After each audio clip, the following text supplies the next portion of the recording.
चमचमाती सड़क रफ्तार को मात देने वाली है। ये देश का सबसे लंबा पूर्वांचल एक्सप्रेसवे है।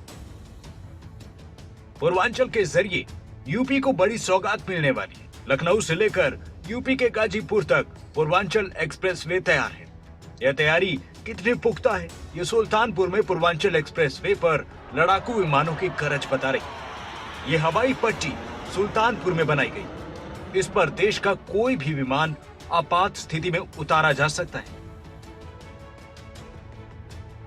यूपी का ये दूसरा ऐसा एक्सप्रेसवे है जहां लड़ाकू विमान उतर सकते हैं, क्योंकि इससे पहले आगरा लखनऊ एक्सप्रेसवे पर हवाई पट्टी तैयार की गई। चुनाव से पहले यूपी को पूर्वांचल एक्सप्रेसवे की सौगात देने के लिए प्रधानमंत्री मोदी यूपी आ रहे हैं। पीएम के दौरे से पहले पूर्वांचल एक्सप्रेसवे पर वायुसेना के विमानों को लैंड कराया जा चुका है। C-130 हरक्यूलिस को पूर्वांचल एक्सप्रेसवे पर उतारकर तैयारियों को पुख्ता किया जा चुका है। यूपी के सुल्तानपुर में इस एक्सप्रेसवे पर 3 किलोमीटर लंबा रनवे बनाया गया है, जिस पर लड़ाकू जहाज उतर सकते हैं।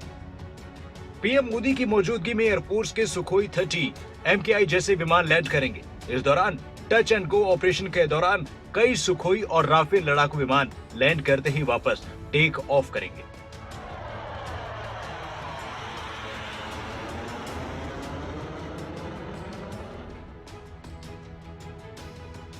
लखनऊ से शुरू होकर गाजीपुर तक जाने वाले 340 किलोमीटर का ये एक्सप्रेसवे 9 जिलों से होकर गुजरेगा। 6 लेन का ये एक्सप्रेसवे 8 लेन तक बढ़ाया जा सकता है। उत्तर प्रदेश के 9 जिलों लखनऊ, बाराबंकी, अमेठी, सुल्तानपुर, अयोध्या, आजमगढ़, मऊ और गाजीपुर से होकर यह पूर्वांचल एक्सप्रेसवे गुजरेगा। पूर्वांचल एक्सप्रेसवे लखनऊ जिले के गोसाईगंज के नजदीक चांदसराय गांव से शुरू होकर पूर्वी यूपी के गाजीपुर के हदरिया गांव को जोड़ेगा।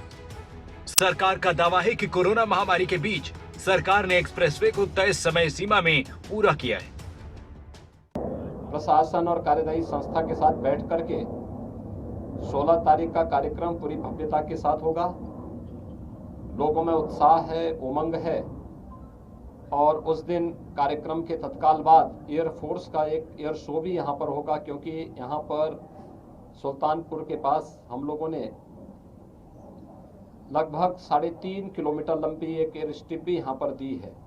इमरजेंसी लैंडिंग एयरफोर्स के विमानों के साथ साथ किसी भी प्रकार के विमान को इमरजेंसी लैंडिंग की सुविधा भी यहाँ पर दी जा रही है। इस दिन से ट्रायल एयरफोर्स का एयर शो भी उस दिन यहाँ पर आयोजित होगा।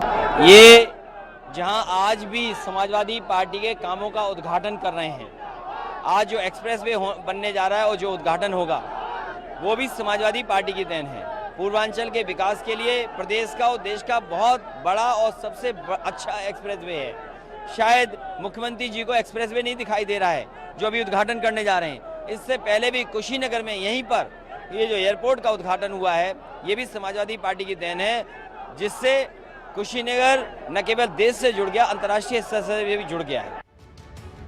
यूपी में एक्सप्रेसवे की सियासत कोई नई नहीं है। इसके जरिए सरकार सत्ता में वापसी का रास्ता तलाश रही है, लेकिन बीता रिकॉर्ड बताता है कि एक्सप्रेसवे की सियासत ज्यादा काम नहीं आई। 2012 में अखिलेश यादव सत्ता में आए तो उन्होंने लखनऊ से आगरा के बीच 302 किलोमीटर लंबे आगरा एक्सप्रेसवे का निर्माण कराया। इस एक्सप्रेसवे से लड़ाकू विमानों को उड़ाकर उन्होंने देश भर की निगाहें अपनी तरफ खींची। वहीं अब योगी सरकार भी ऐसा ही करने जा रही है। यूपी में चुनाव है और यही वजह है कि पूर्वांचल में विकास के इस हाईवे को लेकर सियासत खूब हो रही है। 2012 के चुनाव में यमुना एक्सप्रेसवे और 2017 के विधानसभा चुनाव में लखनऊ आगरा एक्सप्रेसवे की राजनीति का मुद्दा उठ चुका है, तो इस बार चुनाव में पूर्वांचल एक्सप्रेसवे पर राजनीति तेज है। बहरहाल पूर्वांचल एक्सप्रेसवे तैयार है। अब उस पल का इंतजार है जब पीएम मोदी इसे लोगों को समर्पित करेंगे। न्यूज डेस्क रिपोर्ट, खबरें अभी तक।